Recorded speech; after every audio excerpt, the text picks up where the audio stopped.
Hey everyone, it's Mike Andes, and you're listening to Business Bootcamp Podcast. Today I'm going to be sharing with you some of the things I've learned recently from some of the greats of our era in business and entrepreneurship, including Steve Jobs, Elon Musk, and Jeff Bezos. Before we jump into those, though, I want to say a big thank you to today's sponsor, which is Gusto. If you haven't already, go to gusto.com/bootcamp for a free 90-day trial, 3-month trial of their software. And what Gusto is going to allow you to do is pay your people in a very transparent way where they can see what's going in, what's going out. You can do direct deposits, run your payroll through there, and save money on either A, your current software, and B, the time it takes to sometimes go back and figure things out and ask an accountant.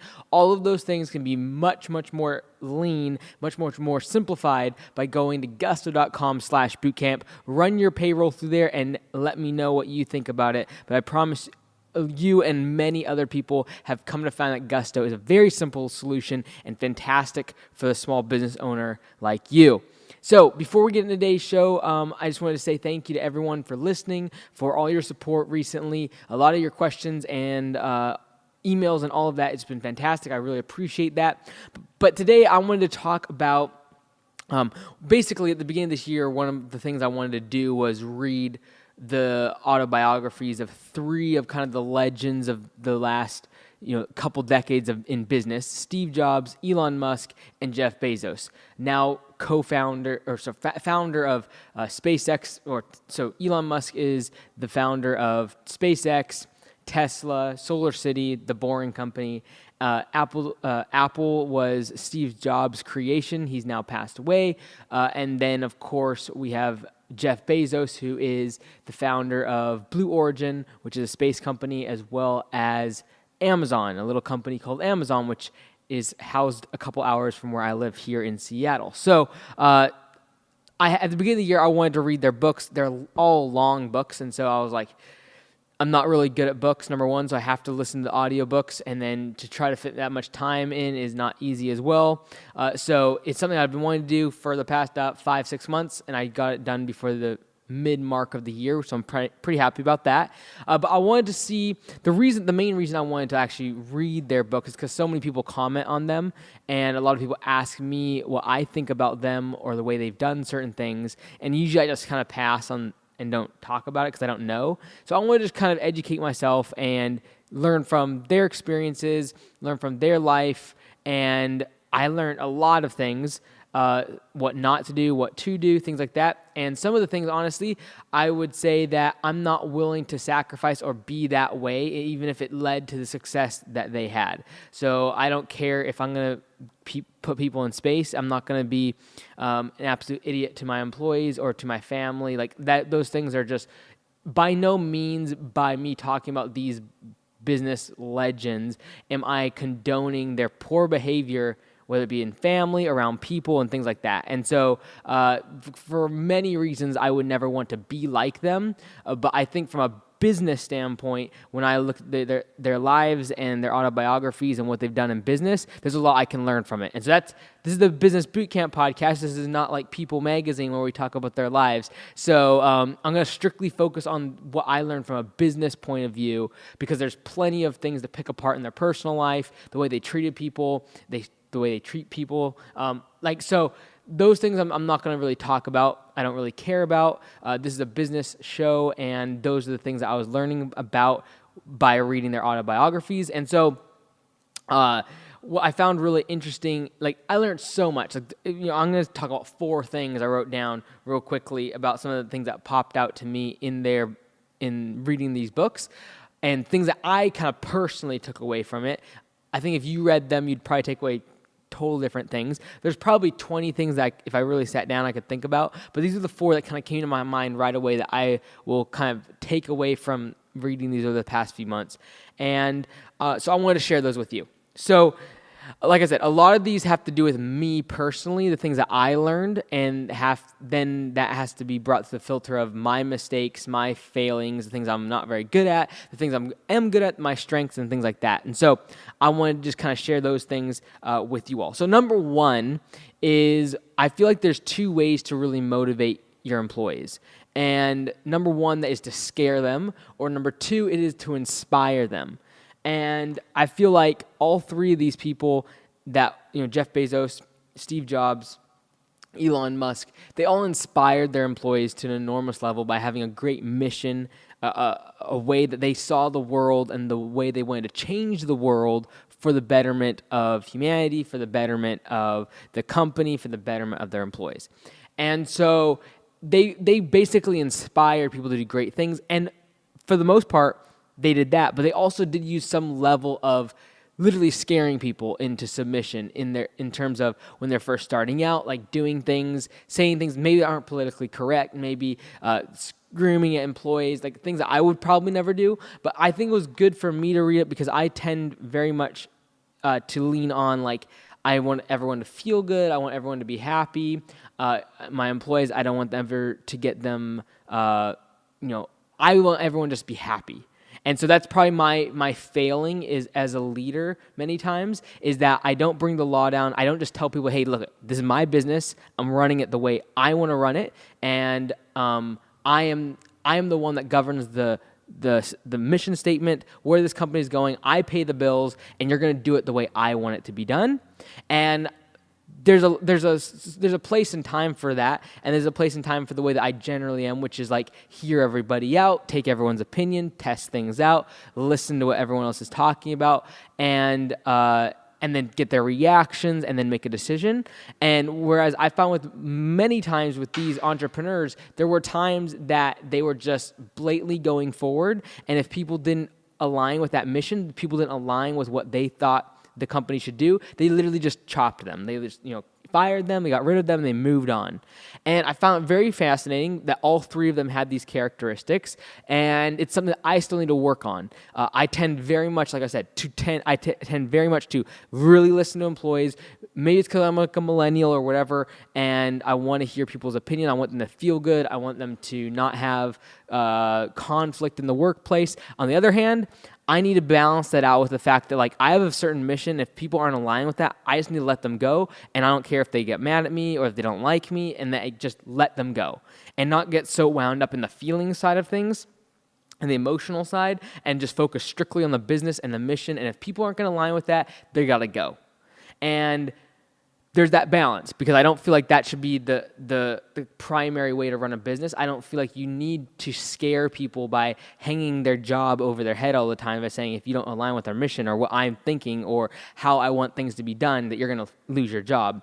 And so there's that balance of inspiring people by scaring them and inspiring them. And I tend much more to lean towards trying to inspire people, trying to have a mission that's bigger than anything else, trying to have a mission that is bigger than your competitors so you attract great talent, having a mission that is going to change the world. Like Steve Jobs wanted to put a dent in the universe. He wanted to create, put 1,000 songs in your pocket, and all of these things that basically, the reason people get so up, so encouraged and so inspired by Elon Musk is because he wants to go to space, and he wants to colonize Mars, and then he wants to solve the energy issues with Solar City and creating renewable energy. Then he wants to create a vehicle that's an electric vehicle that's cost effective and that can travel around the country for free using charging stations that are ran by a solar system. And then he wants to dig tunnels across the country and have faster transportation. And so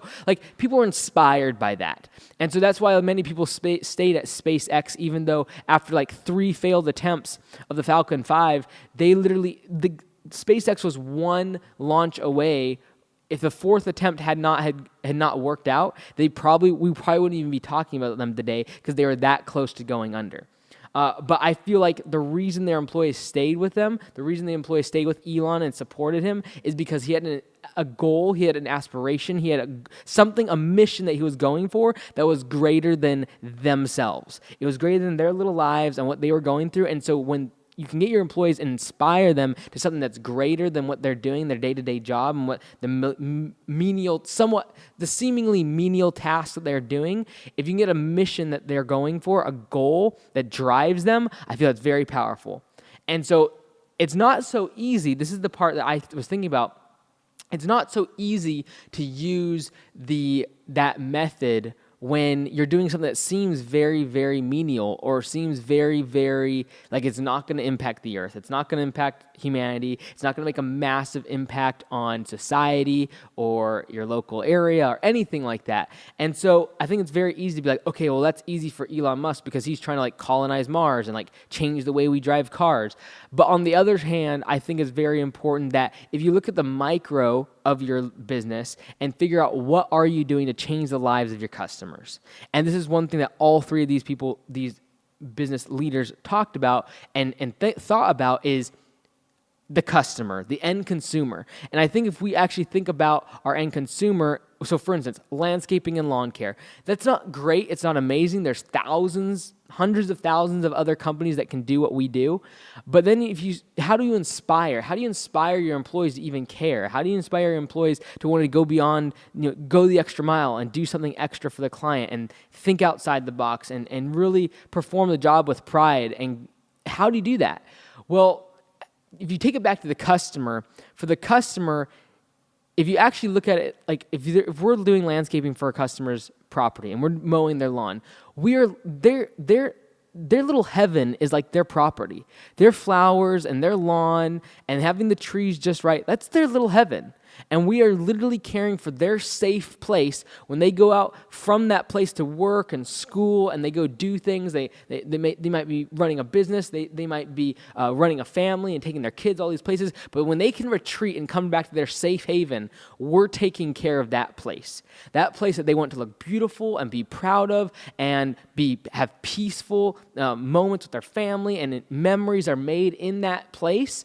Like, that's something you can get inspired about, something that we are maintaining the heaven for our customers. Their little heaven, their little haven of rest outside of their life of business and hectic work schedules and school and stress, all of those things, they can retreat back to the place that we create for them and we maintain for them. That's a little bit more inspirational. So I think we can all look at our business, take it back to what our customers' needs are, and then get a goal, a mission, something that we can inspire our employees with that's bigger than themselves. So number one thing is like, I really realize that there's two ways to motivate employees. Number one is to scare them. Number two is to inspire them. There's a little bit of the scaring part I need to work on.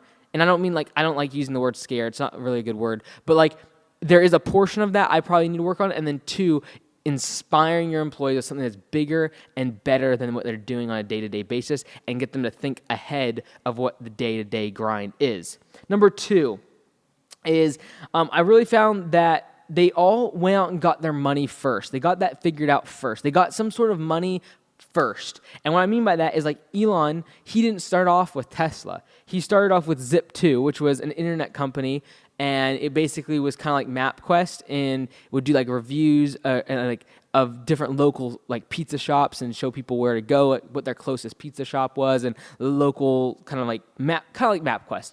And that's what he originally started with his brother, and that's where he made his money. He sold that for millions of dollars to Compaq, and that's where he originally made his money. And then he went on to make X.com, which became PayPal. When he sold PayPal, that's really when he made his money. And that's the money he then used to launch Tesla, SpaceX, and make all these ventures, at least start them.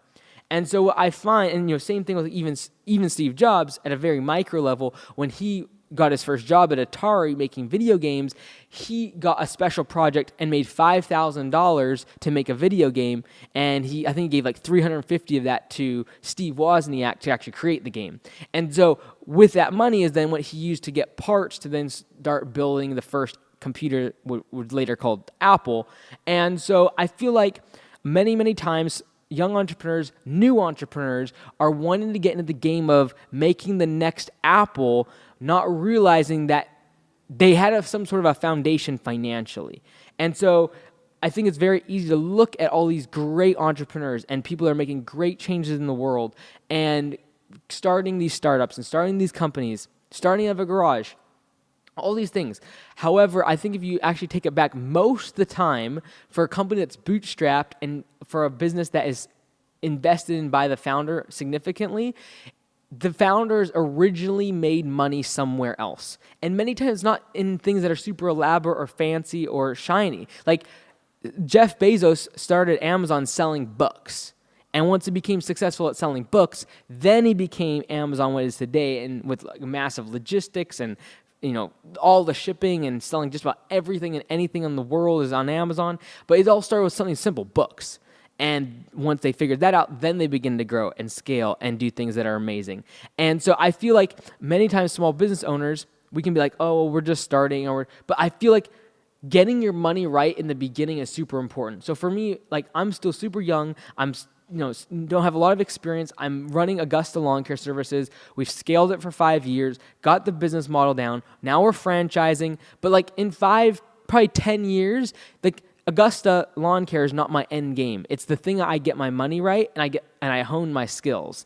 And I think for a lot of not just young entrepreneurs but new entrepreneurs, we have to realize that this is a long game. This is going to take years for you to get actually the experience and the money required if you have the audacious plans and goals to go change the world and make an amazing startup, an amazing business that like does a technological revolution. Like if you have the massive goals and ambitions for that, I would recommend being humble enough to figure out that and realize that you're going to have to go hone your business skills and get your money right.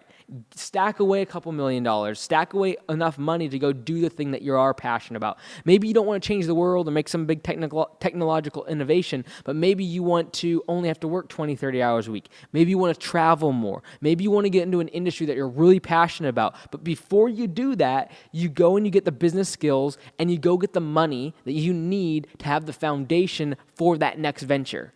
So I'm super passionate about health. I'm super passionate about like global health and things like that. But I'm not going to go right now and go make the next, app that is going to be able to test for certain types of diseases in Africa. Like I don't have the money for it. But what I can do is get the business skills, the leadership skills, and the money required by spending my 20s by building up this thing called Augusta Lawn Care in an industry that's not very cool. No one really cares about it. It's just lawn care. It's just landscaping. Everyone can do it, and trying to figure out how a way to disrupt that industry before I move on to something that's much bigger and will have probably a bigger impact on the world. But for now, I got to focus on the thing that's going to make an impact on something small as the lawn care and landscaping industry. And when I say small, I take that with a grain of salt because I think it's a big deal what we're trying to do with Augusta.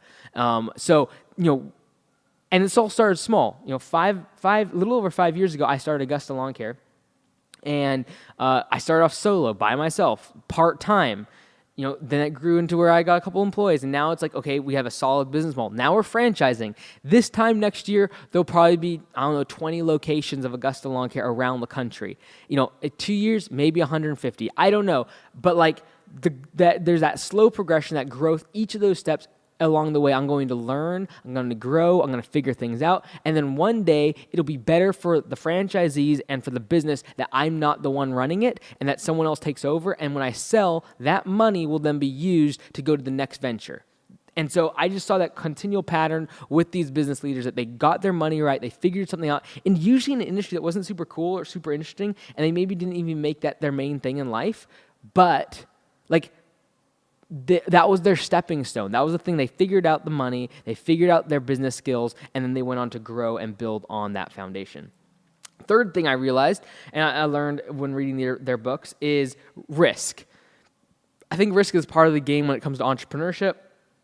One thing that amazed me is their level of risk tolerance was absolutely incredible. The amount of times that they literally were going to go bankrupt, or they were like days away from paying payroll, from not being able to make payroll with very little cash in the bank. Like I don't have a huge amount of risk tolerance at the end of the day. Like some people would laugh at that because I have multiple businesses and I have ran down to where there's not money in the bank and things like that. However, I'm not the type, like for me, the biggest stress is if I had investors and they gave me money, like I would not be able to sleep if I was not on a very confident path to returning their money back to them.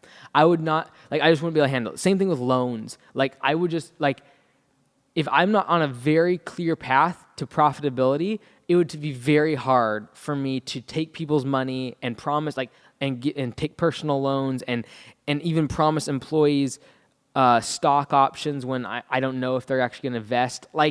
So their level of tolerance of risk was enormous. Like there's one that actually stands out to me, Tesla. This is back in, I think, 2012, when Elon Musk was literally a day away from, like, payroll was the next day. He didn't have enough money to make it. But what he had done the week before is, what happened is, to make a reservation for a Tesla car, you can put like a $5,000 reservation down, right? But what was happening is people were not actually buying the car. They were just making the reservation, but then they weren't buying the car because number one, they wanted to wait for new features that were promised. Two is that people weren't really even confident that Tesla was going to be around in 5 years to maintain the vehicle. And so literally they had all these $5,000 reservations, but no actual orders. And so they actually shut down the Tesla factory for a week. And to the media and everyone else, they just said that, hey, we were doing this for maintenance. We need to do all these scheduled maintenance things on the factory. But in reality, they didn't have any cars to make because there wasn't enough sales to keep the factory busy.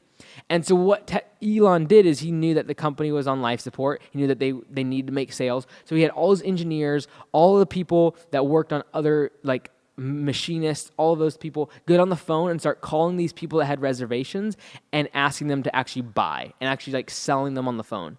And so what happened is they ended up selling like 500 vehicles that week, and that was enough for them to get the money and generate the first profitable quarter of Tesla's history. Thereby, like, the stock just went to the moon, and that actually is what prevented Google from acquiring Tesla for like $6 billion back in 2012.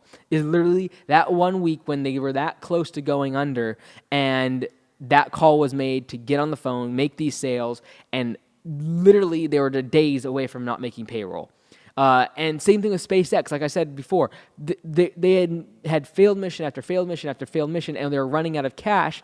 And if they wouldn't have gotten that last fourth mission accomplished, they wouldn't have been able to secure the government $1 billion or $3 billion deal that then they secured the funding to actually continue with the projects and continue with SpaceX. There's a good chance, like I said, if that fourth mission would not have gone well, if it would have failed, they wouldn't have got the government contract. We might not be talking about SpaceX today if that would have been the case. And so I find it amazing the amount of ups and downs in all of their businesses. Even after times like in 2012, 2013, when you think is like, oh, like that's only 5 years ago, and yet literally they were on their knees financially at Tesla or SpaceX. And so I find it amazing that all these business leaders had the guts, had the fortitude when I'm not very good with financial stress, because especially when it has to do with other people or loans or anything like that. I'm not very good at that. Like, it's something I need to get better at, and I know I probably have more risk, I have less risk aversion than most people. But when you're going to really change the world or like take money from investors and do something amazing, you really have to have the stomach to take a lot of risk and make promises that you know you can keep, but go against the odds of business, go against the odds of, gravity, like all these things. I thought it was amazing, the amount of fortitude they had time and time again, year after year, when stuff kept going bad and they just kept coming back time and time again. It was amazing. Fourth thing that I found that was important was that the CEO or the founder, all three of these business leaders, they are the heartbeat of the culture of their business. And so if you look at Elon Musk, the way that he works tirelessly, tons of hours, he expects that from his people, and that's the culture of Tesla and SpaceX and the Boring Company, is work, work, work, lots of hours, work on the weekend, hit deadlines, things like that. Same thing with Apple. When Steve Jobs was there, and that was the culture. That was the culture that was inbred. Same thing with Jeff Bezos. But all of those leaders, the thing I found fascinating is that at the end of the day, they all were consumed with one thing, and that was the customer. That was the consumer. And at the end of the day, the reason they were is because they were sales-centric. They were always thinking about sales. They were always great at selling, whether it be selling investors, selling employees on the inspiring goals and aspirations they had, selling the consumer on the product, selling the media on what was going on in the business. I found that so often the greatest CEOs and the greatest founders have an innate ability to sell things. And a lot of times, in my opinion, it's selling their people on their ideas, selling people on their mission, selling people on what that product or service is going to do for them, and thereby it fuels the entire culture of that business to be a sales organization. Like, there's a reason why Elon Musk got all his engineers on the phone to start selling, because he in himself was a salesperson. If you look at his presentations, same thing with Jeff Bezos, same thing with Steve Jobs. If you look at any Apple presentation, like the iPod or the iPhone, these are salesmen up there. These are people that are incredible at their craft of telling a story and in motivating and inspiring customers and employees and staff to get around their goal and their mission, their idea, and buy their products and buy their services. And so I feel that as a founder, as a CEO, that's something we got to work on. That's something that we have to take into account, that, hey, if the culture of our business is going to be sales-centric and it's going to be customer-centric, that has to be the motivation behind our goals. It has to be the constant theme, the constant thing that we're thinking about is, what's the consumer going to think about, and how am I going to sell this product or service to them? You can listen to Mike Andes on the Business Bootcamp podcast. Until next time, be great, because nothing else pays.